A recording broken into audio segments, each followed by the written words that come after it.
Olá.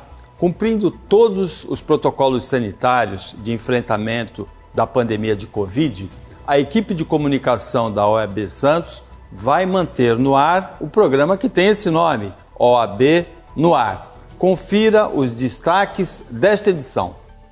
A palavra da diretoria vem com o diretor-tesoureiro Dr. Rafael Meirelles. O juiz da 4ª Vara Civil de Santos, Frederico Messias, traz sua equipe para explicar sobre digitalização de processos. No momento das comissões, Paulo Schiff, o assunto é Direito de Família. A OAB Santos retoma a entrega de carteiras com todos os cuidados sanitários. E a conselheira estadual Sônia Catarino apresenta a primeira sessão virtual do TED. E Rodrigo Julião com a palavra do presidente.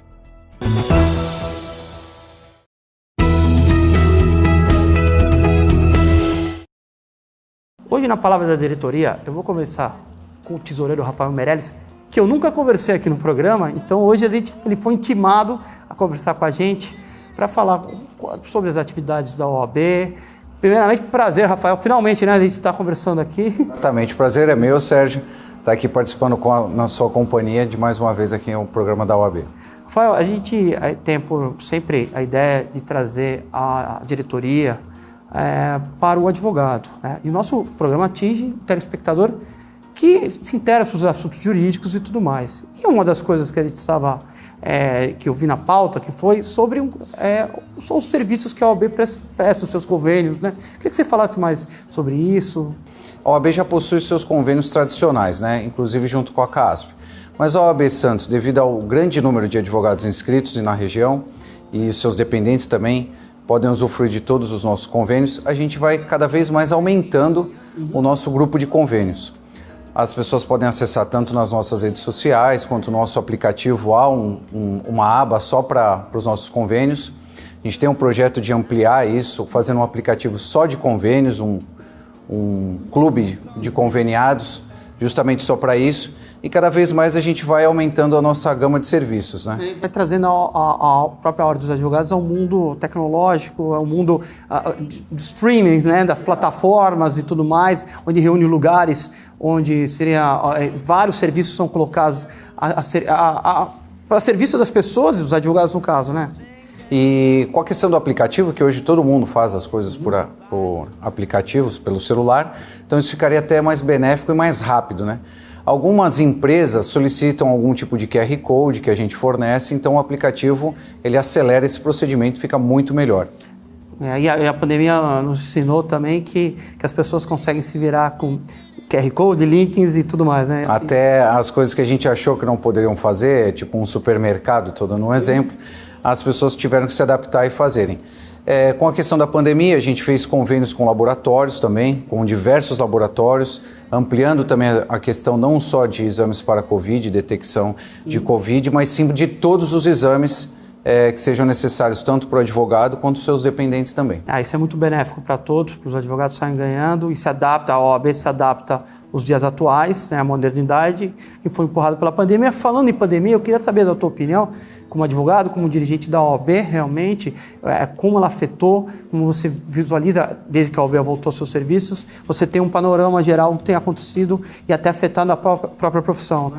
Sim, além da nossa profissão ter que se adaptar, inclusive com audiências virtuais, eu até falei isso numa outra fala da diretoria em nosso programa, que nós instalamos 4 salas equipadas para as audiências virtuais. A OAB teve que se adaptar, a entrega de carteiras hoje ela é limitada, a gente entrega menor números e vão fazendo várias sessões. As pessoas, infelizmente, não podem trazer seus familiares, às vezes podem trazer apenas um, mas todos com máscara, todos os protocolos e o acesso sempre medindo temperatura. Temos um funcionário disponível nas entradas para a utilização de álcool gel. Fomos se adaptando ao jeito que dá. E para concluir, eu queria saber, já como dirigente, se já expôs até o que está acontecendo, o quadro geral, mas eu queria saber como advogado mesmo, com efeitos da pandemia, qual o direcionamento da própria profissão, que você imagina como é que a profissão vai se readaptar, ser tocada, porque mudou hoje o mundo virtual, ganhou uma força muito maior e a advocacia segue isso. E eu queria saber a tua opinião pessoal sobre isso.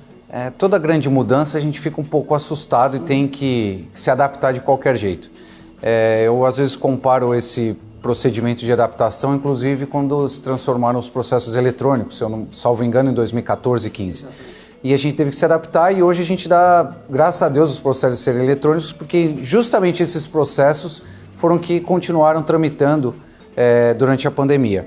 A questão das videoconferências, das audiências telepresenciais, eu acredito que o advogado, pelo que eu já estou escutando, gostou no modo de conciliação. Inclusive para cidades distantes e as cidades, mesmo que seja um Guarujá, São Vicente, que seja perto, isso faz que o advogado não tenha que se locomover e perder tempo com locomoção, inclusive com gastos, utilização do seu veículo. Então eu acho que as audiências de conciliação, acho que essas devem permanecer. As de instrução, a nossa classe ainda está um pouco relutando, inclusive por questões de testemunhas. Mas é o que a gente tem que fazer, é se adaptar para ser o melhor possível, a nossa profissão fortalecer em conjunto, é isso que a OAB prega, uma união entre a nossa classe e disponibilizando o maior número de espaço e equipamentos possíveis para ajudar todo mundo. Exatamente. As questões operacionais, ela havia uma sistemática toda já bem célebre do advogado, questão de audiência, fazia parte até do glamour da profissão. Glamour duro, mas fazia parte até, e eu acho que a adequação se vem, a mudança, às vezes ela é um pouco mais dura, rígida para você quebrar, mas provavelmente essa questão operacional se adequa. E a questão econômica, realmente, como o mundo passa por transformações, o advogado segue essa tendência e se readapta como qualquer outra profissão. Rafael, eu quero te agradecer aqui pela presença. Outras vezes, outros convites agora você tem que aceitar para a gente poder continuar assim. Com certeza. Virei com o maior prazer. Agradeço a entrevista, o bate-papo.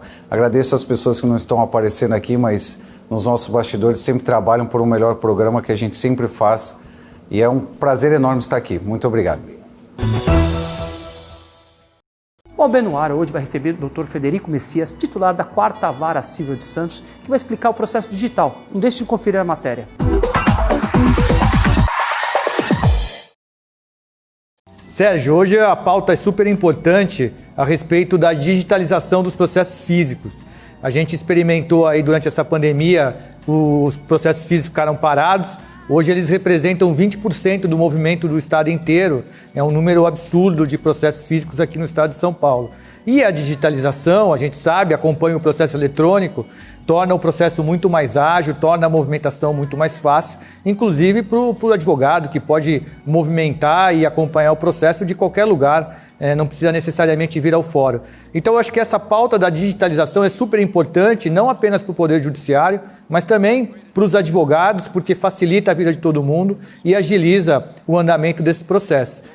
O procedimento da digitalização é um tanto quanto complexo, mas por isso eu trouxe aqui a minha coordenadora do 4º ofício, a Rita, e ela vai poder explicar em detalhes como é que o advogado deve fazer para proceder com a digitalização dos processos. Não é isso, Rita?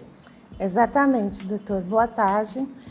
Na verdade, assim, o primeiro passo é peticionar para que o juiz aprecie se o processo está em termos para a digitalização. Essa digitalização ela deve ocorrer de todos os volumes e todos os apensos.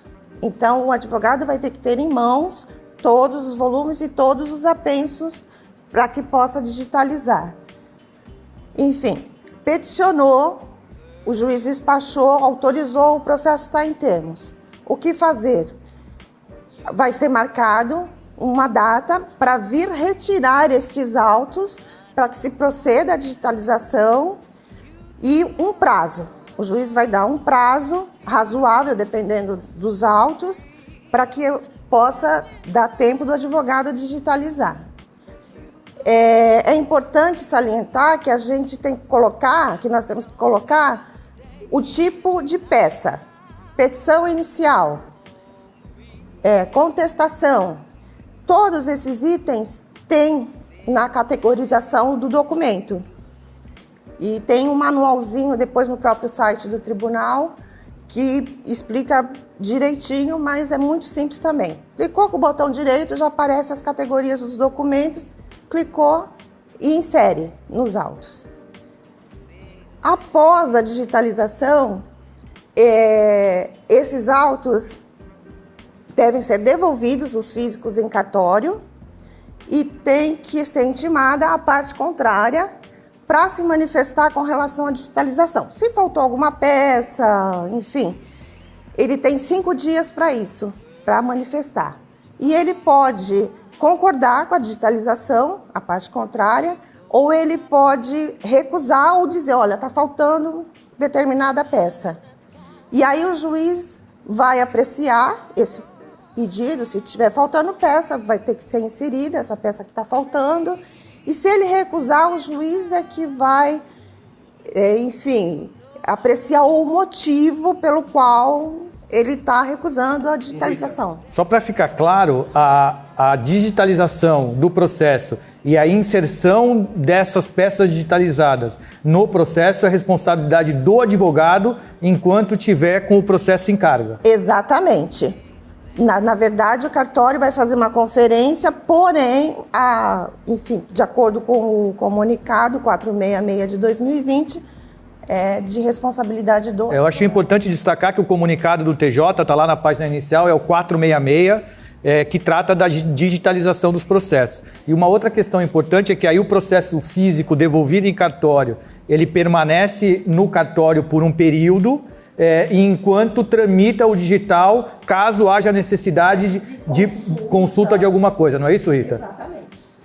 Já tem alguns pedidos aparecendo, Rita?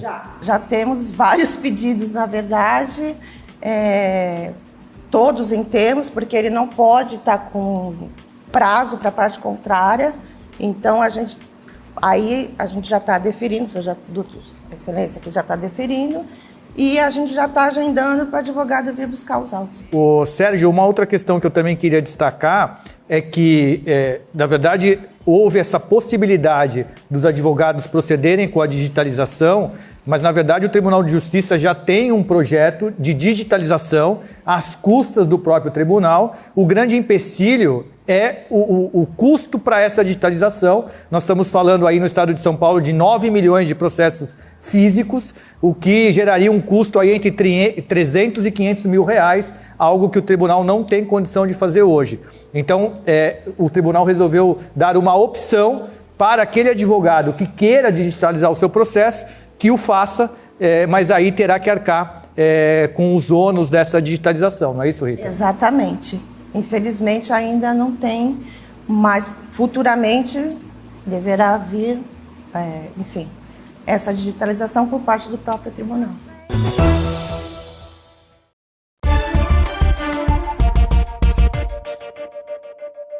No AB no Ar, aqui no Momento das Comissões, nós vamos conversar com a vice-presidente da Comissão em Estudos de Direito da Família e Sucessões. Ela vai contar para a gente o que mudou, e olha, as mudanças são muito significativas nas punições de pensões por falta de pagamento de pensões alimentícias aí durante esse ano de pandemia. Boa tarde, Rafael. Boa tarde, Paulo, tudo bem? Como você disse, as mudanças foram grandes e significativas, pois ocorriam, antes da pandemia, a prisão em estabelecimento prisional. E agora, com esse coronavírus, que foi uma situação totalmente atípica, que nós esperávamos que fosse passar somente um período. Todo mundo acreditava que ia ser 15 dias, depois foi aumentando. E, por determinação e recomendação do Conselho Nacional de Justiça, foi feita a modificação de que fosse feita a prisão em modo domiciliar. Porém, esse modo de prisão domiciliar trouxe algumas complicações para que fosse feito o pagamento dos alimentos. Deixou de haver aquela pressão grande sobre o devedor da pensão alimentícia, né? E por não ter essa pressão, né, para realizar esse pagamento, acaba ficando uma situação onde a prisão, ele fica em prisão domiciliar, o modo coercitivo da prisão, né, civil não tem a sua eficácia, então, no momento, nós ficamos meio em ver navios e nós passamos a preferir, no modo de realizar a execução de alimentos, passamos a preferir o modo de expropriação, que nada mais é do que a penhora. Então, através da penhora, que é o modo que nós estamos mais utilizando no momento, nós conseguimos fazer com que o alimentando tenha a sua subsistência. A prisão deixou de assustar o devedor, ficou numa situação mais cômoda. Tinha tornozeleira essa prisão, não? Não, é porque ele ficava sem fiscalização. Na verdade, ele ficava em estabelecimento prisional, em uma cela separada. Ele tinha uma cela especial, então ele não tinha contato com os outros presos. E isso também era algo que assustava de imediato. Olha, fui preso, mas não era de um jeito assim tão assustador, porque o advogado, a partir do momento que ele vai, conversa com o seu cliente e consegue fazer ou um acordo, porque o acordo ele vai não é rescindir a palavra, ele vai cessar, entre aspas, o débito se a outra parte aceitar. Então, o que acontece é que o advogado realizava o acordo entre as partes ou o pagamento integral e ele era solto. Então, a prisão, ela assusta, mas funciona. Diferente do que está acontecendo agora com a prisão domiciliar. Agora, a penhora, ela tem efeitos mais ou menos equivalentes à prisão? Tem efeitos equivalentes, inclusive em uma decisão recente, até mesmo do Tribunal de Justiça do Rio Grande do Sul, que é algo que nós estamos caminhando para utilizarem nos outros estados. No caso, a penhora pode ser feita, inclusive, em bens da nova companheira do alimentando, ou do alimentante, ou do companheiro da alimentante, porque é muito bom a gente ressaltar que os alimentos não são só os pais que pagam, mas também pode ser as mães que pagam, né? Então, a partir dessa decisão, já estamos utilizando bastante desse método para realizar a penhora, inclusive em bens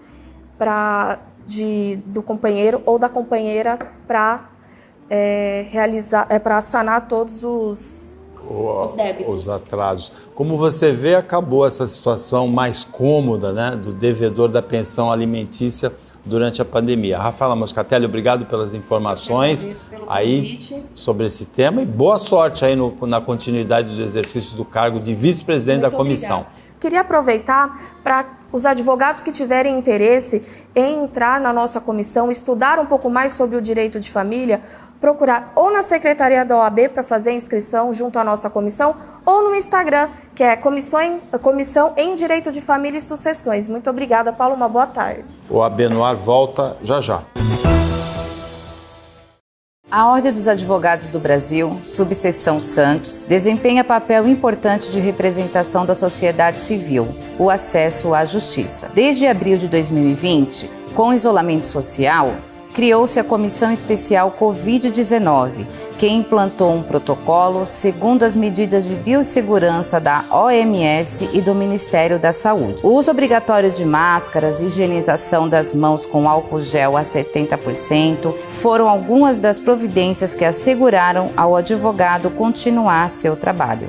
Comissão Especial Covid-19 também atuou junto às instituições financeiras e do Poder Judiciário para a rapidez do pagamento dos créditos judiciais, que são as verbas alimentares de direito do advogado e de seu cliente. A OAB Santos vem mantendo seu comprometimento de ficar ao lado do advogado, que é essencial e indispensável à administração da justiça. Afinal, esta é a casa da cidadania.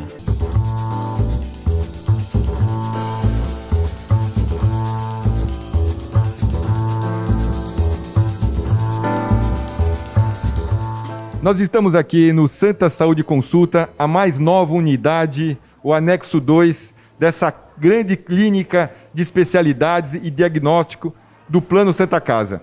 Na Avenida Ana Costa, uma localização excelente, uma estrutura fantástica. E aqui eu quero também, que é importante nós registrarmos a parceria com a OAB, com a Ordem dos Advogados do Brasil. E eu quero aqui mandar um abraço especial ao Rodrigo Julião, o presidente da subseção de Santos, um grande parceiro, amigo, uma pessoa que sempre prestigiou não só a Santa Casa de Santos, mas o Plano de Saúde Santa Casa. E falar um pouco sobre a estrutura dessa unidade? É uma unidade que vem trazer cada vez mais o acolhimento, cada vez mais a humanização, cada vez mais um atendimento em saúde de qualidade.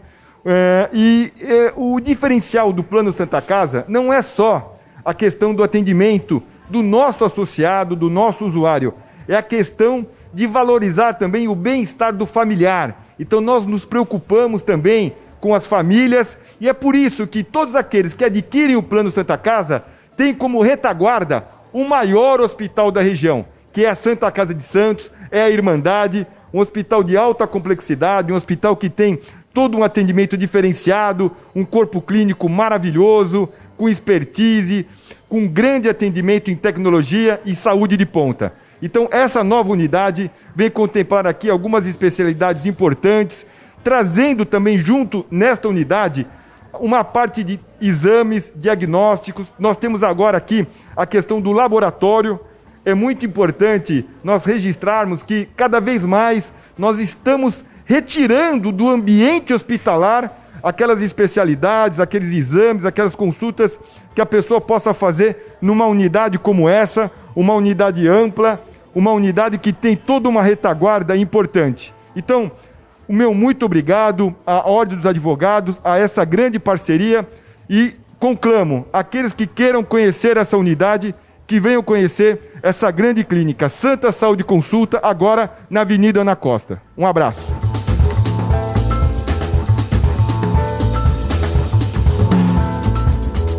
A plataforma não vai nos permitir isso. A plataforma tem um tempo, vai seguir os esclarecimentos, mas as grandes aulas que nós aprendemos aqui não vão acontecer. Então eu espero que não, mas acredito que até o ano que vem nós ficaremos em julgamentos virtuais.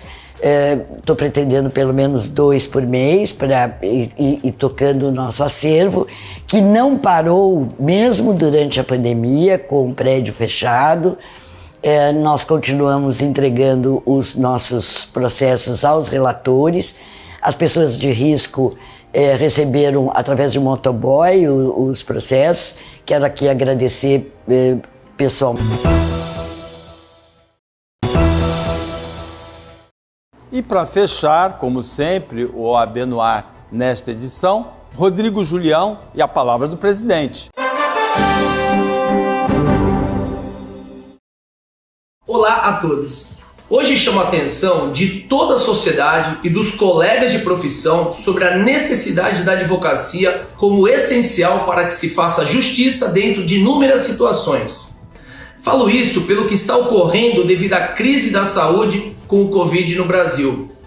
As pessoas e até empresas estão fazendo acordos extrajudiciais e contratos sozinhas, sem a presença de um advogado que lhes auxilie na base legal e defenda todos os seus direitos. Isso é gravíssimo, porque existe sim a má-fé para apressar acordos que só beneficiam quem já está devidamente informado sobre seus interesses. A OAB Santos traz essa situação a público como um alerta a todos vocês. Se de um lado vemos algumas facilidades de acesso a órgãos públicos para uma reclamação, um pedido de acordo, por outro, confiar apenas em tal facilidade pode ser um grande e em especial perda de direitos. Acordos extrajudiciais, contratos sem embasamento legal, pedidos de benefícios previdenciários sem qualquer esclarecimento a uma vida de trabalho, locador e locatário fazendo contratos de renovação sem informação das partes, são exemplos de como algumas pessoas e empresas estão se aproveitando da fragilidade que esta pandemia trouxe e a falta de informação. Por isso, destacamos aqui a importância da participação do advogado nessas negociações. Sabemos que o brasileiro tem o péssimo costume de se automedicar, com as piores consequências para o seu organismo. O mesmo acontece quando achamos que podemos entender os caminhos de um processo ou de um contrato. Quem sabe a dose que cura e a que pode matar é o médico. E quem sabe ler nas entrelinhas da legislação somos nós, advogados. O OAB Santos está ao lado da vida, em todas as circunstâncias. Não arrisque os seus direitos, procure sempre o seu advogado. Muito obrigado. Você acompanhou mais uma edição do OAB no ar, cumprindo todos os protocolos de enfrentamento, todos os protocolos sanitários de enfrentamento da pandemia de Covid-19. Você teve todas as novidades, todas as notícias, relatos de todas as atividades da Subseção Santos. Até a próxima edição.